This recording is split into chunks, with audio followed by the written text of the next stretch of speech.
Students, welcome once again. Moment of इनर्शियाच्या सिरीजमधली ही आता लास्ट व्हिडिओ आहे आणि याच्यामध्ये मी तुम्हाला काही न्यूमेरिकल्स सॉल्व करून दाखवणार आहे. आणि हे जे न्यूमेरिकल्स आहेत हे IIT JEE आणि नीटसारख्या एम्ससारख्या एक्झाम्समध्ये विचारलेले आहेत. तर त्याच्यावरून आपल्याला थोडीशी आयडिया क्लिअर होईल की कशा पद्धतीनं आपण न्यूमेरिकल्सला किंवा कन्सेप्टला व्ह्यूज म्हणजे त्याच्यावर एक कशा पद्धतीनं आपण त्याच्यावर विचार करायला पाहिजे, कसा व्ह्यू असला पाहिजे आपला during the study. Okay, so हे न्यूमेरिकल्स काही फारसे टफ नसतात, फक्त तुम्हाला वेळेवर सुद्धा या न्यूमेरिकल्सला सोडवता आलं पाहिजे. तर कसा विचार करायचा हे मी तुम्हाला शिकवतोय.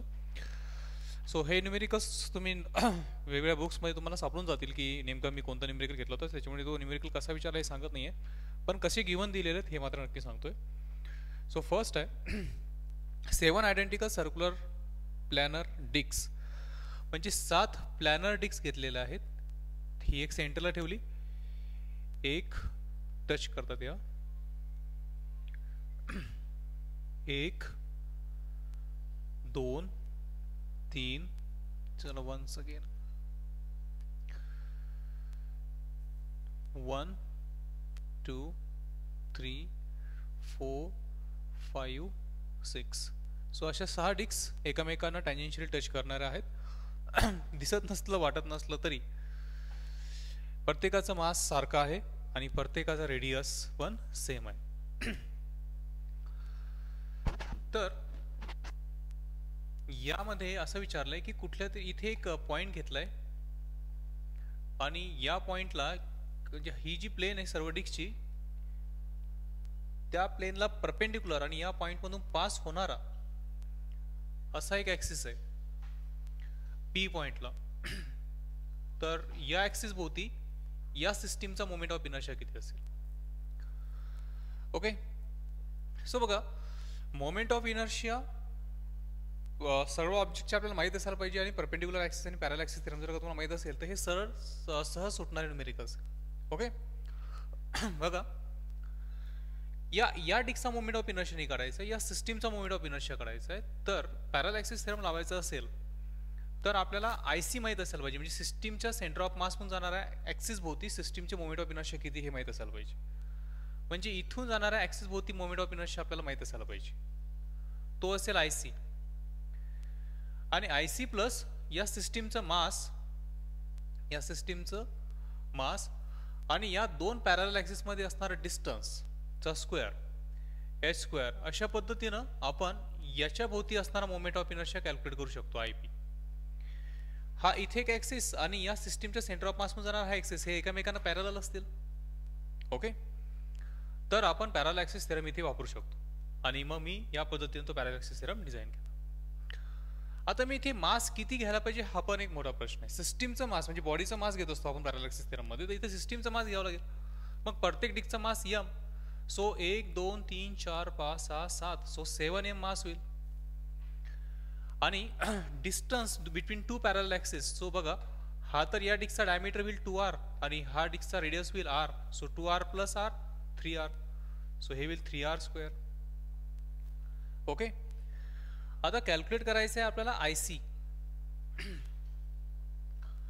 आयसी कसा निघेल तर बघा, या ठिकाणी हा ऍक्सिस इथे ठेवला तर या डिस्कसाठी हा ऍक्सिस म्हणजे सेंटर मधून जाणार आणि प्लेनला परपेंडिक्युलर. सो या एका डिस्कसाठी त्या ऍक्सिस भोवती मोमेंट ऑफ इनर्शिया असेल mr स्क्वेअर बाय 2 या एका डिस्कसाठी. पण ह्या उरलेल्या ज्या 6 डिस्क आहेत या 6 डिस्कसाठी हा ऍक्सिस त्यांच्या सेंटर मधून नाही चालला, बरोबर. आणि म्हणून मग समजा ही एक डिस्क मी घेतली तर या डिस्कसाठी या ऍक्सिस भोवती मोमेंट ऑफ इनर्शिया किती असेल, या डिस्कसाठी या ऍक्सिस भोवती मोमेंट ऑफ इनर्शिया किती असेल हा प्रश्न विचारला. म्हणजे मी विचारतोय, आता विचार करा कसा काढणार. या डिस्कचा moment of inertia about this axis, म्हणजे एक डिस्क इथं आहे आणि याचा मोमेंट ऑफ इनर्शिया या ऍक्सिस भोवती काढायचा. या दोघांमधलं डिस्टन्स तुम्हाला माहिती आहे, या डिस्कचा मोमेंट ऑफ इनर्शिया या ऍक्सिस भोवती माहिती आहे आणि या ऍक्सिस भोवती काढायचा. सो हा तर या डिस्कसाठी आयसी झाला आणि हा तर आयओ झाला, बरोबर. आणि हे या दोघांमधलं डिस्टन्स होईल. म्हणजे जर का मला या डिस्कचा moment of inertia about this axis काढायचा असेल तर मी परत एकदा पॅरलल ॲक्सिस थेरम लावणार. सो मी इथेच कॅल्क्युलेशन्स करून दाखवतो. बघा या आय ची किंमत काय होईल, या आय ची किंमत होईल IC प्लस MS². आता इथे एकच डिस्क आहे तर एमच होईल. H म्हणजे इथून इथपर्यंत असणारा डिस्टन्स, म्हणजे इथून इथपर्यंत असणारा डिस्टन्स, राईट. सो इथून इथपर्यंत हे डिस्टन्स किती आहे, हे आहे R आणि हे आहे R, तर 2R. सो या ठिकाणी मी H ची किंमत घ्यायला पाहिजे 2R². IC ची किंमत किती घ्यायला पाहिजे, तर एका डिस्कसाठी moment of inertia about an axis passing through centre perpendicular to its plane किती होईल, तर तो होईल mr²/2. सो हे mr²/2 आणि हे झाले 4mr² है ना, हे 2r². Okay. So 4 2 8, 8 + 1 9, so 9/2 mr².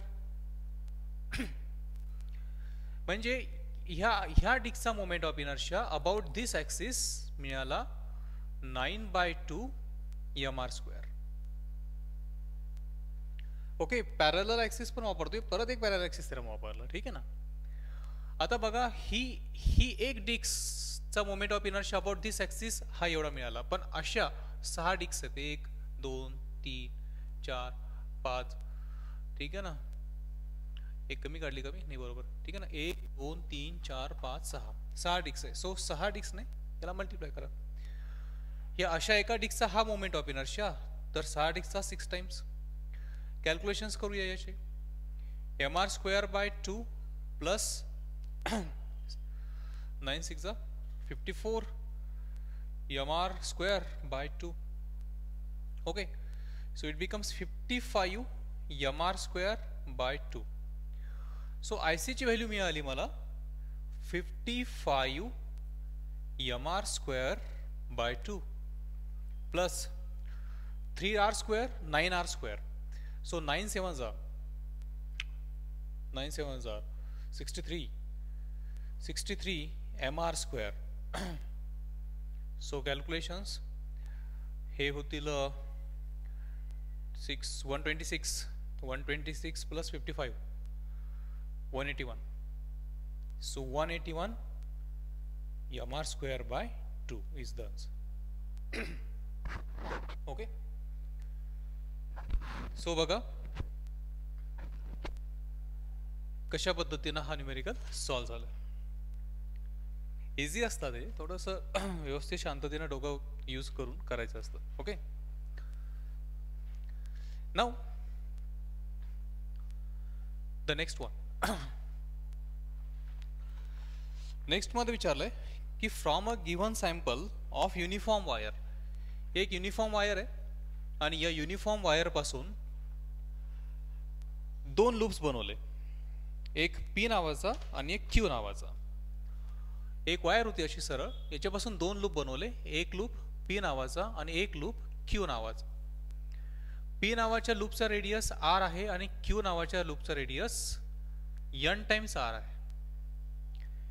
पुढे असं सांगतोय की या Q चा मोमेंट ऑफ इनर्शिया P च्या मोमेंट ऑफ इनर्शियाच्या 4 टाइम्स आहे. तर प्रश्न विचारलाय की या n ची व्हॅल्यू किती असेल. चला विचार करा बरं काय होईल. मला सांगा P चा मास जास्त असेल का Q चा. P बनवण्यासाठी आपल्याला कमी वायर लागेल आणि Q बनवण्यासाठी वायर जास्त लागेल. म्हणजे P चं आणि Q चं याच्यामध्ये मास मध्ये रिलेशन असेल. मास पर युनिट वाला फॉर्म्युला जर का तुम्ही व्यवस्थित लक्ष, मास पर युनिट लेंथ जर का तुम्ही व्यवस्थित लर्न केलं तर तुम्हाला ही सिंपल गोष्ट लगेच समजून जाईल की Q चं मास हे P च्या मासच्या n टाइम्स राहील. व्यवस्थित लक्षात घ्या. ठीक होईल ना. याचा मास P च्या मास, ठीक आहे, याचा मास जास्त असेल Q चं n times P times. So हे इक्वेशन काय लिहिता येईल बघा. ही पण एक रिंग बनणार, ही पण रिंग बनणार. IQ moment of inertia of the ring mr². So m q n r त्याचा radius square is equals to 4 times IP त्याचा मास P आणि त्याचा रेडियसचा square. N q m q आहे n टाइम्स P हे will n square r square is equals to 4 times n times p r square get cancel m p get cancel n square into n it is n cube is equals to 4 so n is equals to cubic root of 4. So higher एक्झामला विचारलेला question आहे हा, पण थोडासा किचकट होता, म्हणजे actually किचकटच नव्हता तो, फक्त हा कन्सेप्ट समजायला पाहिजे की कोणाचं मास कसं राहील, जास्त कमी आणि किती टाइम्स राहील. ओके. नेक्स्ट आहे एक सॉलिड स्पियर आहे आणि या सॉलिड स्पियरचा रेडियस कॅपिटल आर आणि मास एम. हा एक सॉलिड स्पियर आहे, या सॉलिड स्पियरचा रेडियस कॅपिटल आर आहे आणि एक त्याचं मास एम आहे. या सॉलिड स्पियरला रिकास्ट केलं, पितळवलं असेल, काही ठोकठाक वगैरे केली असेल आणि याच्यापासून एक डिस्क बनवली लाईक दिस आणि या डिस्कचा रेडियस झाला स्मॉल आर. ठीक. तर तो प्रश्न विचारतो आणखी अशी माहिती पण देतोय की moment of inertia of this sphere about diameter, या स्पियरचा moment of inertia about diameter I आहे आणि moment of inertia of disk about an axis passing through the edge and perpendicular to the प्लेनला परपेंडिक्युलर आणि edge मधून जाणारा या axis भोवती जर का या डिस्कचा मोमेंट ऑफ इनर्शिया विचार पाहिला तर तो पण आयच आहे. म्हणजे याचा मोमेंट ऑफ इनर्शिया याचा मोमेंट ऑफ इनर्शिया या दिलेल्या ॲक्सिस भोवती सेम आहे, हे गिवन दिले. आता मला सांगा या स्पियर पासून ही डिस्क जर का बनवली असेल आणि या स्पियरचा मास एम असेल तर या डिस्कचा मास पण एमच होईल. दोघांचे आय सेम आहेत, so I is equals to I. स्पियरचा मोमेंट ऑफ इनर्शिया किती असतो, एक तर 2/3 और 2/5. सो किती आहे 2/5 mr². Okay. So it is equals to solid sphere I is equals to, इथे काय होईल आता इथे विचार करण्यासारखी गोष्ट आहे, कारण की इथलचा ॲक्सिस भोवती मोमेंट ऑफ इनर्शिया आपल्याला माहिती आहे, हा असतो mr²/2. आता याच्या भोवती काढायचं असेल तर प्लस याच्यामध्ये हे डिस्टन्स ॲड करावं लागेल, इथे स्मॉल आर घ्यायला पाहिजे, small r² plus small r² इथे ॲड करावं लागेल, h² mh² है ना, mh² याची किंमत r. सो हे 3/2 या याची किंमत झाली 3/2 तेच मास आणि small distance. So it is equals to 3/2 m small r². So काहीच कॅन्सल होत नाही, हा मास कॅन्सल होईल राईट, आणि हे 4 जातील वरती आणि हे 15 r² is equals to small r². So taking square root r is equals to 2 times r divided by root 15. Okay. So radius मधलं रिलेशन शेवटी क्वेश्चन मध्ये त्यांनी विचारलेलं आहे. हा IIT 2006 मध्ये विचारलेला क्वेश्चन. ठीक आहे ना. आता ॲडव्हान्सच्या लिस्ट मध्ये जातो हा. ओके, समजलं सगळ्यांना. सो आणखी एक रॉडवरचे काही आहेत आणि हे इम्पॉर्टंट पण आहेत बघा. एक रॉड आहे ज्याचं मास m आहे आणि लेंथ l आहे आणि या रॉडला केलं बेंड बरोबर त्याच्या मिड पॉइंटला. हा एक पूर्ण रॉड होता. ओके. आणि या रॉडला केलं बेंड आणि बेंड केल्यामुळे हा रॉड तर असा दिसेल यल आकारात. ओके. बरोबर मिड पॉइंटला त्याला बेंड केलं, मिड पॉइंटला इथे, आणि या दोघांमधला अँगल झाला 90 डिग्री. ही पूर्ण लेंथ याची दिली होती आपल्याला यल आणि याचा मास होतं m. आता मला सांगा इथे दोन रॉड चालले, हा एक आणि हा एक.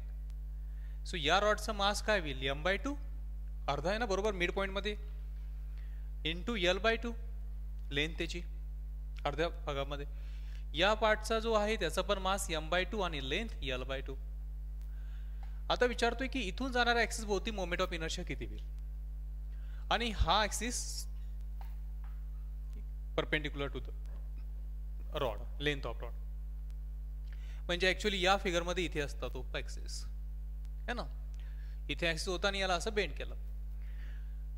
तर इथे काय होईल बघा, हा जो रॉड आहे हा ऍक्सिस या रॉडच्या एंडला आहे. सो या रॉड साठी मोमेंट ऑफ इनर्शिया I1 काय होईल, तर एंड मधून जात असेल तर ml²/3 पॅरलल ऍक्सिस थेरम मध्ये हा क्वेश्चन पाहिला होता.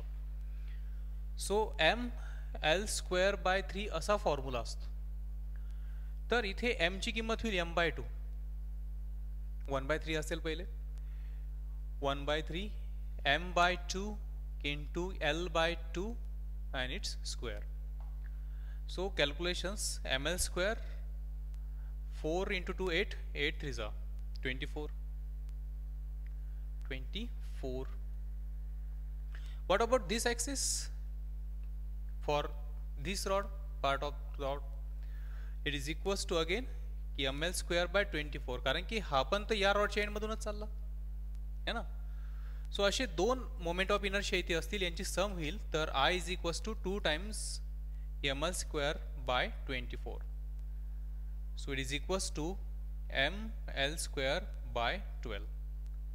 बघा हा मोमेंट ऑफ इनर्शिया, आणि इथे जर का विचार केला असता मिड पॉईंट मध्ये जाणार ॲक्सिसचा मोमेंट ऑफ इनर्शिया, तरी पण तो सेम होता. ठीक आहे ना. सो बेंड केलं पण मिड पॉईंटच ठेवलाय, त्याच्यामुळे तर आन्सर सेम येणार. एक लगेच दुसऱ्या एक्झाम मध्ये यांनी असा प्रश्न विचारला होता. त्यावेळेस काय केलं होतं, या रॉडला बेंड केलं होतं 60 डिग्रीने, मिड मधूनच बेंड केलं, पण त्या दोघांमधला अँगल गेला होता 60 डिग्री, नॉट 90. आणि या ॲक्सिस भोवती moment of inertia. What do you think, काय फरक येईल का सेम राहील? मिड मधूनच ॲक्सिस जातोय, फक्त बेंड केलंय. यस, आन्सर सेम येतं ml स्क्वेअर बाय 12. कारण की किती नाही बेंड केला हे करा, ह्याचं काही अडचण नाहीये. इथे L बाय 2 m बाय 2 होईल आणि एंड मधून ॲक्सिस चालला, याच्या पण तेच होईल. सो अशा पद्धतीनं हा ॲक्सिस ऑफ रोटेशन असणार आहे. ठीक आहे ना, सेम न्यूमेरिकल सुटेल. बट जर का बेंडिंग रॉडचं बेंडिंग हे एका एंड पासून L बाय 3 डिस्टन्सला केलं असतं, आणि मग ही उरलेली लेंथ ही असती L मायनस L बाय 3, म्हणजे ट्वाईस L बाय 3, आणि मग याला असं बेंड केलं असतं, तर मग मोमेंट ऑफ इनर्शियाच्या दोन्ही व्हॅल्यू सारख्या नसत्या आल्या. ठीक आहे ना. याचा I1 डिफरंट आला असता, याचा I2 डिफरंट आला असता, आणि मास पण यांचं चेंज असते. ठीक आहे ना. आणि मग तुम्ही सम केली असते है ना, राईट. सो अशी न्यूमेरिकल्स पण तुमच्याकडनं सॉल्व्ह होतील. पण इथलचा अँगलने काही फरक पडेल का? नाही, अँगलने काही फरक नाही पडणार. ठीक आहे ना, रॉडच्या बाबतीत. ओके. त्याच्यानंतर एक असा विचारलाय, 4 आयडेंटिकल रॉड्स, 4 रॉड्स आहेत, each of mass m and length L, form a square frame. Moment of inertia of this frame about an axis passing through the center of square and perpendicular to its plane. म्हणजे rod पासून square बनवला. So square lamina आपण moment of इनर्शियाचा काढलेला आहे, square लॅमिनाचा. म्हणजे आपण रेक्टँगलचा काढला होता. ठीक आहे ना. इथे आपण स्क्वेअर आहे पण लॅमिना नाही आहे. ठीक आहे ना. म्हणजे 4 जे साइड्स आहेत स्क्वेअरच्या, त्या ठिकाणी 4 रॉड ठेवलेले असे, आणि तुम्हाला विचारला moment of inertia about an axis passing through centre, इथून. ओके. तर तुम्हाला हा ट्राय करता येईल.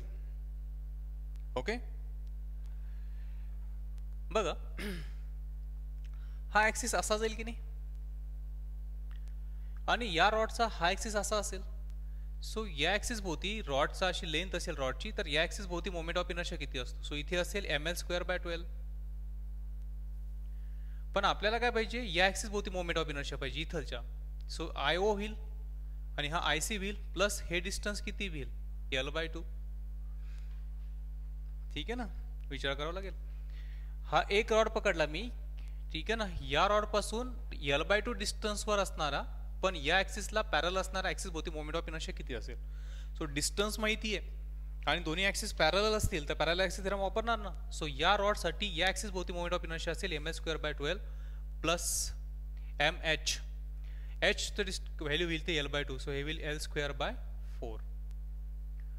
So it is equals to ml square by 12 plus ml square by 4. So 3 4, so 4 ml square by 12. So it is equals to ml square by 3. So एका रॉडमुळे इथे moment of inertia येईल या ॲक्सिस होती, या एका रॉडचा moment of inertia ml square by 3. असे किती रॉड्स आहेत तिथे? 4. सो एकूण मोमेंट ऑफ इनर्शिया किती होईल? I is equals to 4 times I0, so 4 times ml square by 3. Got it? पण हे तुम्हाला समजणं हे नाही माझं इंटेन्शन. फक्त तुम्ही विचार करा कसा क्वेश्चन सोडवायचा असतो, कसा विचार करायचा आहे, त्याच्याकडे तुम्ही ऑब्झर्वेशन करा. ठीक आहे ना. आणि खूप सारे न्यूमेरिकल असणार आहे. ठीक आहे ना. आता एक क्वेश्चन आहे आणखी. एक रॉड आहे आणि तो रोटेट होतोय, बट हा त्याचा ॲक्सिस ऑफ रोटेशन आहे आणि हा रॉड असा असा ठेवला आहे आणि तो असा रोटेट होणार आहे असं, ठीक आहे ना, म्हणजे एक असा कोन बनवा समजा, ठीक आहे ना.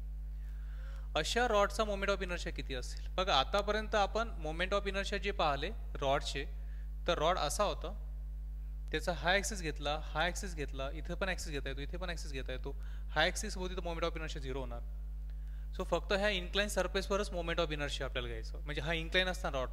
सो ॲक्सिस ऑफ रोटेशन सोबत हा रॉड समजा थिटा इतका अँगलने इन्क्लाइन झालेला आहे, तर या रॉडचा मोमेंट ऑफ इनर्शिया किती असेल.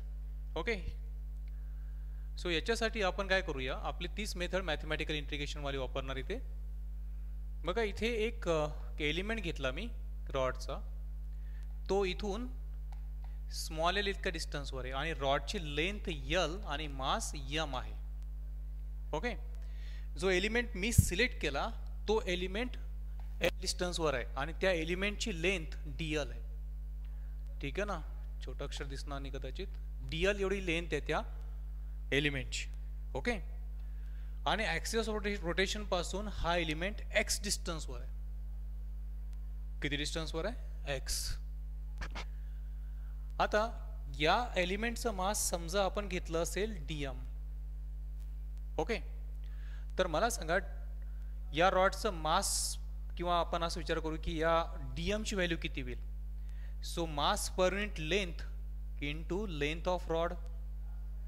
Okay, so dm is equals to mass per unit length into l dl. ही गोष्ट तुम्हाला सहज समजण्यासारखी इतके व्हिडिओज पाहिल्यानंतर. आता मला सांगा या डीएम मासचं moment of inertia about this axis किती असेल. So d I is equals to x square into dm. X distance म्हणून एक्स स्क्वेअर इंटू मासने मल्टिप्लाय केलं. आता एक्सची व्हॅल्यू काय होईल बघा. हा अँगल आहे, याची अपोजिट साईड एक्स आहे आणि इथे 90 डिग्रीचा अँगल असेल तर ही हायपोटेनियस झाली. सो मला जर का अपोजिट साईड करायची तर साईन घेणार. सो हे will l sine theta. Okay, ज्यांना कन्फ्युज होतं त्यांनी स्लोली जायचं, ठीक आहे. X is equals to l sine theta, एक्सची किंमत झाली. सो डी आयची व्हॅल्यू काय झाली, डी आय झाला l square sine square theta into d m. आणि या डी एमची व्हॅल्यू काय आहे, सो डी एमची व्हॅल्यू आहे m upon capital l into D l. Okay, आता मला जर का टोटल मोमेंट ऑफ इनर्शिया काढायचा असेल तर हा जो डी एल आहे हा कसा व्हॅल्यू होतो. सो डी एल म्हणजे या सेक्शनची लेंथ जी इथून सुरू होणार आहे इथपर्यंत संपणार आहे. मग या ठिकाणी मी जर का 0 लेंथ घेतली तर पूर्ण रॉडची लेंथ इथपर्यंत यल होऊन जाईल. सो इथे इंटिग्रेशन जे होईल ते 0 पासून कॅपिटल यल पर्यंत होईल. L square sine square theta M upon L into D L. So it is equals to, बघा थिटा नाही बदलत आहे, हे असं रोटेशन चालू असताना थिटा बदलणार नाहीये, मास पण बदलणार नाही, रॉडचा लेंथ पण बदलणार नाही. सो एम एल अपॉन एल्स आणि साइन स्क्वेअर थिटा इंटिग्रेशनच्या बाहेर निघेल. 0 to capital l l square d l.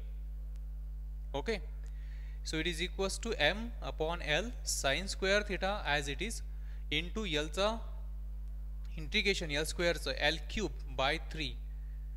Okay, 0 to l. So easy कॅल्क्युलेशन्सकडे लक्ष द्या आता. M upon l sine square theta into capital l cube upon 3. So l आणि एल क्यूब गेट कॅन्सल, इथे will l square आणि moment of inertia आला m l square by 3 sine square theta. Okay, so moment of inertia incline सरफेसमध्ये, incline जर का असेल rod तर त्याचा formula m l square upon 3 into sine square theta. But लक्षात घ्या हा रॉड एंडमधून पास होतोय, हा ॲक्सिस रॉडच्या एंडमधून पास होतो. जर का तो हाफमधून चालला असता तर हे डिस्टन्स -l/2 2 + l/2 अशा टाईपमध्ये घेता आलं असतं आणि मग करता आलं असतं कॅल्क्युलेशन्स. तो एम एल स्क्वेअर बाय 12 आलं असतं, ते m l square by 12 sine square theta. Okay, so moment of इनर्शियाचा हा एक फॉर्म्युला आहे अबाउट द रॉड, जर का रॉड इन्क्लाइन असेल तर. आता याच्यावर क्वेश्चन कसा आलेला आहे ते पाहूया आपण.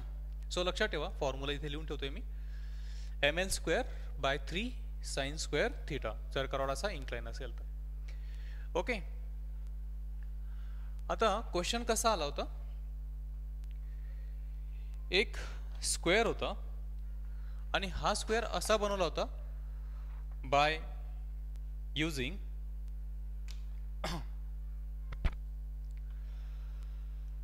रॉड्स. सो असे 4 रॉड घेतले होते स्क्वेअरला. ठीक, स्क्वेअर आहे म्हणजे सगळेच रॉडची लेंथ सारखी असेल आणि सगळ्या रॉडचं मास पण सारखंच आहे आणि त्यांच्यापासून असा हा स्क्वेअर बनवला. ठीक आहे. सो स्क्वेअर लाईक दिस. थोडंसं ॲडजस्ट करले ना. तर तुम्हाला विचारलं की इथून एक ॲक्सिस चालला असेल असा, तर या ॲक्सिस भोवती या स्क्वेअरचा मोमेंट ऑफ इनर्शिया किती असेल. ओके. आता तुम्हाला या ॲक्सिस या रॉडचा मास m माहिती आहे, इथलची लेंथ l आहे, मास आणि लेंथ माहिती आहे. या रॉड्स हा स्क्वेअर आहे, तर स्क्वेअर असेल तर इथलचा अँगल तो 45 बनवेल. बरोबर ना, म्हणजे अँगलवाला प्रॉब्लेम आहे. हा एक रॉड जर घेतला तर हा पण ॲक्सिस ऑफ रोटेशन सोबत 45 डिग्रीचा अँगल बनवेल. ओके. म्हणजे या फक्त हे जर का 2 रॉड असते ना तर आपण डायरेक्ट फॉर्म्युला यूज केला असता, कॅल्क्युलेशन्स केले असते. आणखी हे 2 रॉड पण आहेत इथे. सो यांचा पण मोमेंट ऑफ इनर्शिया आपल्याला कॅल्क्युलेट करणार आहे. सो काय करूया आपण आधी या सिस्टीमचा मोमेंट ऑफ इनर्शिया या ॲक्सिस भोवती काढूया आणि मग पॅरलल ॲक्सिस थेरम मारूया. ओके. म्हणजे याच्या भोवती असणारा मोमेंट ऑफ इनर्शियाला मी I1 नाव देतोय. ठीक आहे ना. आणि या भोवती असणाऱ्या मोमेंट ऑफ इनर्शियाला मी I2 नाव देतोय. आधी I2 कॅल्क्युलेट करून घेतो. दोन्ही ॲक्सिस पॅरलल आहे. या दोघांमधलं डिस्टन्स हे जर का लेंथ l असेल तर हे l/2 होऊन जाईल. ओके. किंवा आपण पाहूया किती होईल, तर मला नाही वाटत l/2 होईल. ठीक आहे. याची व्हॅल्यू पाहूया, म्हणजे I2 पहिले कॅल्क्युलेट करणार. सो इथलचा अँगल किती होईल 45, इथलचा 45, हा 45, हा 45. सो 45 साठी एका रॉडचा मोमेंट ऑफ इनर्शिया किती होईल, m l²/3 sin square 45. So it is equals to m l²/3 sin 45 1/√2, त्याचा स्क्वेअर 1/2. सो हे will ml²/3 into 2, that is 6. So I2 ची व्हॅल्यू आली एका रॉडसाठी ml²/6. अशी किती रॉड येते, 1 2 3 4 रॉड आहेत. So 4 times. ओके. आता एक जर का स्क्वेअर घेतला असेल आपण असा लाईक दिस, आणि हे जर का डिस्टन्स तुम्हाला काढायचं असेल, ओके, हे इन्क्लाइन आणि हे परपेंडिक्युलर. ठीक आहे, मोठा काढतो थोडंसं. असा एक स्क्वेअर आहे आणि हा सेंटर आहे, आणि इथून हे परपेंडिक्युलर डिस्टन्स हवं असेल. बघा हे डिस्टन्स l/2 आहे. बघा हे डिस्टन्स पाहिजे तुम्हाला, हे डिस्टन्स. ठीक आहे ना, हे h. ओके. सो हे l आहे, इथलचा अँगल 90 डिग्री आहे. बघा हा 90 डिग्री. तुम्हाला हे काढायचं आहे, हे डिस्टन्स h झालं. ओके. सो हे जे डिस्टन्स आहे, ओके, अशा पद्धतीचं आपण कॉर्नर पासून घेतलंय ना ॲक्सिस ऑफ रोटेशन्स, तर इथून चालला. ओके, ठीक आहे. असा ॲक्सिस ऑफ रोटेशन आहे. आपल्याला हे डिस्टन्स पाहिजे, ॲक्च्युअली हे डिस्टन्स पाहिजे. ओके. हा ॲक्सिस, हे डिस्टन्स आपल्याला कॅल्क्युलेट करायचं आहे. इथेच केलं तरी चालेल, मला वाटते काही गडबड करायचं काम नाही. हे लेंथ l आहे, इथलचा अँगल 45 आहे. ओके, ठीक आहे, याला जाऊ द्या. इथलचा अँगल 45 आहे, हे डिस्टन्स h आहे. सो तुम्हाला ॲडजसंट साईड माहीत काढायची आहे आणि तुम्हाला हायपोटेनियस माहिती आहे. सो कॉस घ्यायला पाहिजे. So cos 45 is equals to adjacent h/l. So h ची किंमत आली l टाइम्स 1/√2. ओके. बघा मग I1 म्हणजे या ॲक्सिस भोवती असणारा मोमेंट ऑफ इनर्शिया हा माहिती आहे आपल्याला, is equals to I2 plus m 4m आहेत 4m into h² l²/2. So it is equals to 4ml² I2 ची value divided by 6 plus 4ml²/2. So हे होतील 12 आणि 4 16. So 16ml²/6. सो 8चा भाग जाईल का, 2 बेआटी 16 ml²/3 8 ml²/3. Okay, so these are the some important numericals over this concept. Okay, so हा होता moment of इनर्शियाचा लगभग पूर्ण पोर्शन मोमेंट ऑफ इनर्शियाचा. ओके, सो मोमेंट ऑफ इनर्शियाच्या बाबतीत सर्व कन्सेप्ट तुमचे झाले. म्हणजे मोमेंट ऑफ इनर्शिया वेगवेगळ्या शेपमध्ये तुम्हाला मोमेंट ऑफ इनर्शिया कॅल्क्युलेट करता येतील असं तुमचं हे पूर्ण सिलेबस पर्यंत म्हणजे तेवढा पोर्शन आपण कंप्लीट केला आहे. सो स्टुडंट्स, बी केअरफुल की तुम्हाला जर का तुम्ही ह्या व्हिडिओज वारंवार पाहिल्या आणि जर का तुम्ही प्रॅक्टिस नाही केली न्यूमेरिकल्सची तर तुमच्याकडनं न्यूमेरिकल सुटणे नाही. ठीक आहे ना. तुम्हाला न्यूमेरिकल्स सोडवण्यासाठी सर्वात आधी पूर्ण व्हिडिओज पाहावेच लागतील, वारंवार पाहावे लागतील. पण त्याच्यापेक्षा इम्पॉर्टंट असेल की त्या व्हिडिओज पाहिल्यानंतर तुम्ही किती टाईपचे न्यूमेरिकल्स डिफरंट बुक्समधून सोडवता. एकदा का तुम्हाला सर्व टाईपचे न्यूमेरिकल्स तुमच्या हाताखालून येऊन गेले तर तुम्हाला मोमेंट ऑफ इनर्शियावर जर का नवीन न्यूमेरिकल जरी टाकला, काही वेगळ्या पद्धतीने फिरवून जरी टाकला तर तुम्ही सहज होऊ शकता. सो रूल एकच बनवायचा आहे, व्हिडिओ वारंवार लर्न करायचे आहेत, परत परत पाहायचे आहेत, बारीक सारीक सगळ्या गोष्टींकडे लक्ष द्यायचं आहे, स्वतःची एक नोट्स बनवायची आहे आणि वेगळ्या बुक्समधून क्वेश्चन सोडवायचे आहेत. ओके, सो यासोबतच आपण आता मोमेंट ऑफ इनर्शियाची ही लास्ट व्हिडिओ पाहिली. ठीक आहे, आता नेक्स्ट जे टॉपिक्स असतील आपले ते 4 टॉपिक्समध्ये डिवाइड केलं होतं मी हा. सो त्यातले 2 राहिले आता. एक आहे अँग्युलर मोमेंटम आणि दुसरं आहे रोलिंग मोशन. ठीक, सो अँग्युलर मोशन आणि अँग्युलर मोमेंटम आणि रोलिंग मोशन याच्या व्हिडिओज लवकरच येतील. आणि तोपर्यंत तुम्ही मात्र याच्यावर असणारे सर्व बुक्स जे काही तुम्हाला आवडतात, ठीक आहे ना, ते सर्व बुक्समधून, वर्कशीटमधून, बुकलेट्समधून सर्व क्वेश्चन सोडवायला पाहिजे. ओके, आपण